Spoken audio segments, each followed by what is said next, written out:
Hello, hello, hello. Welcome to Inner Conquest, the world's greatest modern metaphysics channel. I'm your host, Jacob Edens, and today we're going to be discussing what it means to repattern your consciousness. Fun times, exciting times, big times, the greatest times, the most exciting times on YouTube of all time. It's my Donald Trump impression. Okay, so we talk about repatterning consciousness. What does that mean, right? So what is a pattern? Pattern is a sequence. So when you repattern, you change the sequence. Consciousness. What is consciousness synonymous with? Awareness. Okay. Why does it matter where your consciousness is sequentially patterned to be aware of? Because your life is cyclical. So every day you're going to run into 10 a.m., 12 a.m., 1 p.m., 3 p.m., right? And the common theme is that you are always you in the middle of the time frame, okay? So when you have your identity frames your reticular activating system on what you focus on. And remember, everything comes out of you. So when you understand manifestation, which means unseen to seen, it means that the contents of your mind are expressed on the screen of space, okay? So as we think and as we assume, which is essentially a belief that is non-contradictory energy. So if I see my car in the garage every single day, I assume it's going to be in the car, or it's going to be in the garage, right?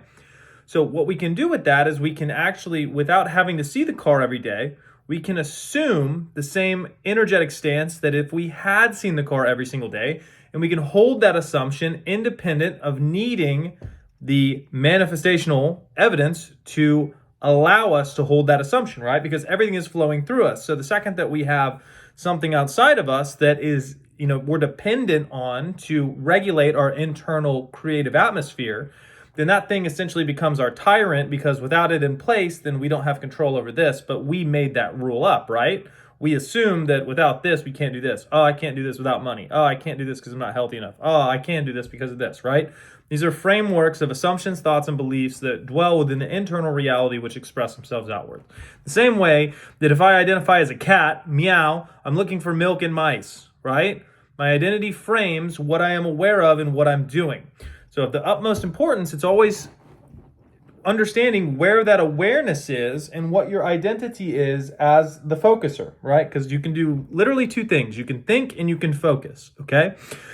What you think you become, and what you focus on, you create more of. So having those two things on a binary lens, always calculated to the wanted side, can essentially allow you on that pattern of the entire day of what you're aware of chronically to be all on the wanted side. You wake up in the morning, your imaginative acts are of wealth, prosperity, health, great relationships, your life being the way you want to, you having what you want to have, etc.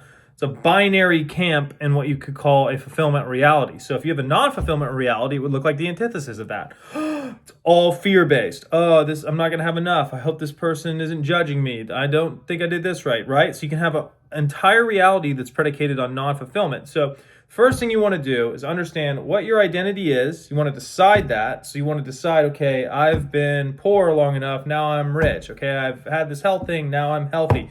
Okay, I haven't had my SP. Now I'm the person with the SP, right? So you decide on who you want to be. Decision means to kill. If you look at regicide, it means to kill the king. If you look at decide, it means to dissect all potentialities other than one. So there's one potentiality you pick and you ignore everything else, because when you focus on one potentiality, focus is also categorized as selective ignorance. So when you focus on one thing, you're ignoring everything else. You're shutting them out and you're going, no, this is where my attention goes, my energy flows, my focus creates, and my thoughts become. So when I think, I'm becoming, and when I focus on, I'm creating more. So if you can just get the thinking and the focusing always on that fulfillment from that internal stance, because everything internal gets pushed outwards, you just mitigate all of your attachment to everything. That's what detaching is outside, right? In the same way that, an architect doesn't build a house and go, gosh, man, that house made me think about houses all day. It's like, no, you thought about the house all day and then you ended up creating a house. So the way that you orchestrate your internal environment is to rule it as a domain. The reason this is called inner conquest is because you're essentially conquering the inner man or inner woman movements of what you could categorize as a fourth dimensional reality. So just a quick recap, third dimensional reality would be what's already manifest, it's physical, outside of you, in the same way that the architect thinks about the house, he builds the house. House is already built, house is third dimensional reality. Fourth dimensional reality is where the architect is still malleably moving the house in his mind, right? It's a more subtle reality. It's still reality, but it's a precedent reality to a what you could call more physicalized reality. It's why that one's called subtle, because it's a subtle energetic reality. You have malleability in it. You can make the house green, you can make it purple, you can make it red, you can see people in it, you can take the people out. You can do that immediately, right? It's a higher octave of reality, but it's also more subtle and less physical. Then you have a more dense, which is called a gross reality, which is your third dimensional reality, which is the physical manifestation of that previous inhabited state. When you inhabit states of consciousness, i.e. you dwell within them as an active participant, right? So if you're dwelling in the state of consciousness of being a kitty cat, what are you doing? You're looking in your mind's eye, you're running on all fours, you're looking for mice, you're eating mice, you're doing cat shit, okay? If you're in the consciousness of a construction worker, what are you doing? You're seeing yourself hitting hammers, you're doing nails, you're putting a roof on, you're fucking putting a beam up, right? Smoking a little fentanyl. I'm just kidding. Just kidding. I love construction workers. I do a lot of work with construction workers, but a lot of them do use fentanyl. So anyway, what you're doing is when you're framing that internal environment as awareness, you're dictating your identity through what you're aware of internally, right? So if you're thinking and assuming like a loser, what is your identity? If you're thinking and assuming like a winner, what is your identity? So it's important to understand these thoughts and these assumptions, because once we understand our decision, then we can start to line all our ducks up in a row, okay? Because what happens is, right, is if you are chronically dwelling in a state, it has to express. So the real thing is like, how do you chronically dwell in a state? Well, you have to like being in that state. It's like wearing a pair of shoes, right? So when you go into a state of consciousness that is a poverty one, right? And your whole life has been poverty, da-da-da-da-da-da-da. There's not enough cereal for your milk, right? You're fucked all the time. You're always fucking scared. You get in that state and it becomes dominant, right? Which is another word for normal, meaning that it is prioritized by where your awareness defaults to. So when you talk about defaulting in normalization, does not mean that it is easier or harder to get into than a wealth state, okay? It's just your chronic dominant time spent in the state. Now what happens is because we are in a body, right? Remember, core universal truth. You're an eternal soul that can't fucking die. You're in a body that can die. And it's also a fucking sheath around you, your soul, which is also physical. And if you don't understand that, you can look at out-of-body experiencers, you can look at near-death experiencers, and you can look at astral travelers. And you can discern the difference between an astral travel and an out-of-body experience, because an out-of-body experience, you're actually physical. Your soul is physical. Don't take my word for it. Do your research and understand that you can have a physicalized version of yourself that is in this body. Okay, so this body's like a sheet. Where'd grandma go? Her body's here, but grandma's gone. Oh, fuck, grandma's not here anymore. Where did grandma go, right? She turned into ether. No, she fucking didn't, because she was here. Now there's just a body. So, grandma was in the body. So grandma went over here. Oh, okay, right? So once you understand that you are the power source of not just your body, but any state of consciousness, right? If you're in does a scarcity state exist without you being aware of it? No, it's just the lay of the land. It's you in it fearing that you're not going to have enough. Right? So when you take out that energy block, that's what detachment is. You withdraw your energy. That's what surrender means. It means withdrawing your energy from it, okay? Like you're the power source and you withdraw your fucking life force. That's why I have such a problem with the word surrender, because surrender is for fucking losers, right? You don't surrender to everything like, please, I hope it's going to be okay, please. No, you withdraw your energy from unwanted states of consciousness that are on a non-fulfillment spectrum of reality. Because what you chronically dwell in, you perpetuate and manifest. So as you get that, the game is really about putting your awareness and framing your identity as if you are the person you want to be now, who has what they want to have now, and then focusing your awareness exclusively on what the version of you that has what they want would have internally, regardless of external. Okay, so that means, when your SP comes up and she goes, hey, whatever, gotta go to Zumba, get fucked, nerd, you're like, cool. That's a real reality. I understand it's a real reality, but what was I doing? I was thinking as the person who would receive that. I was expecting that. I was assuming it, and that's why it fucking attracted to me, because remember, law of attraction, you're a point of attraction. Your individualized frequency dictates the people, places, and circumstances that you will coordinate with on a day-to-day basis, okay?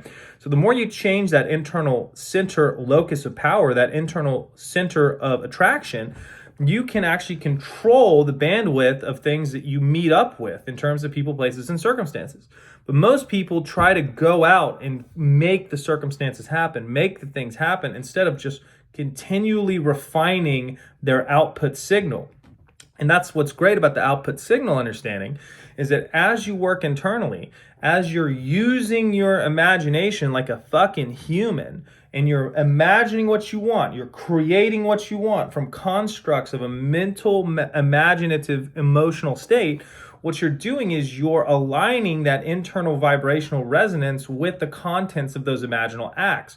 So when you get really good at identifying as who you want to be 100% of the time, seeing what you want to see 100% of the time, being the version that lives in fulfillment, satisfaction, victory, and glory, then you saturate your entire beingness with these wanted fulfillment realities that chronically manifest themselves in the way that if you were in a disease or a scarcity state of consciousness, they chronically present themselves to you.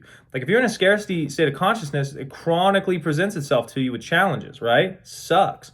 So what you want to do is you want to understand the mechanism of why something gets chronically presented. Ignore the nuance of the actual thing, but you want to understand, why am I being attacked like something is leached onto me? Well, it's because you have leached onto a unwanted, poverty-stricken state that is now manifest due to your time and dwelling and accepting and inhabiting that state. So you want to understand states of consciousness above anything else, because it's not a problem that only you have, or that someone else has had in the past that is really hard to solve. It's just the fucking state of awareness. You're just in that state. So you just don't even judge it, because to do that would to value tag it as important or less than a wealth state. You just shift, boom, shift, boom. No, that's not me. I'm this. Look at me. What am I aware of? Oh, my identity. I am a rich person. What is a rich person? Oh, I count money. Oh, I have big bank balance. Oh, I'm buying an expensive car. Oh, I'm buying an expensive house. Versus, oh my God, that bill came up. I'm not going to have enough money. This person's going to do this. Oh my God, remember that one time? No. See how you dwell in that chronic state? Can't do that. So you got to dwell in only wanted states. And what happens is as you begin to do that, you begin to radically change your vibrational output, which will slowly but surely start to show you manifestational evidence in terms of little breadcrumbs of what people will call breadcrumbs. But then the second thing that you do as a disciplined practitioner of the law is you don't accept those breadcrumbs as final. Meaning that, oh, I'm visualizing $1,000 a day. Oh, here's $950. Cool. I always make more and more money. Revise it mentally. You pick $1,000 off the table, not because you're greedy, but because that was your original design, right? Just in the same way, an architect doesn't design the perfect house and then they put a blue coat of paint on it, but he saw it as red. He goes, close enough. Still pretty good house. Fuck it. Whatever. The client won't care. I told him it was going to be red, but blue's good enough because the house is like almost there. So I accept that. No, you revise it. Doesn't mean that you don't accept the good stuff, but you revise it as if it happens the way you want it to for accuracy's sake. Your thought process is to be accurate. It's to be lethally accurate in everything that you do. I am, I have, I am, I have. This is easy. Why am I the person who can have this? Why am I the person that already has this, right? As you calibrate and emotionally repattern yourself to being and having what you want chronically, you will feel fucking incredible. There is nothing in the world that feels better than that, because the root of all suffering is that distance, right? I like this person, but I can't have them. That contradictory energy of you being distanced from what you wanted. If you want that person, you go into a mental imaginative act immediately of you going on a date with that person, role playing what you're going to say, role playing them having good responses, role play everything, right? You act as if it is yours now, right? Through that mental imaginative assumptive art, because you understand the way that this reality is set up is with a time delay. It means that if I think of an apple right now, it's not going to immediately pop into my hand. But if I hold that assumption, I hold that apple in my hand on that fourth dimensional reality, right? I can feel it in my mind. I can feel that apple. I'm going to forget about it. I'm going to go downstairs. I'm going to be fucking making breakfast, and I'm going to grab an apple. And it's going to be the same exact fucking mental imaginative act that I had done and dwelled in. I'm going to be like, holy shit, right? But we take those for granted because it's an apple. We don't have an importance level that's high on it. So what you want to do for everything that's important is you want to bring it down to the level of an apple. Oh, it's just normal for me to have thousands of dollars a day, right? So it's just easy for me to get my ideal partner, right? Because you get to decide. It's just a radio station. Your output frequency is totally under your control.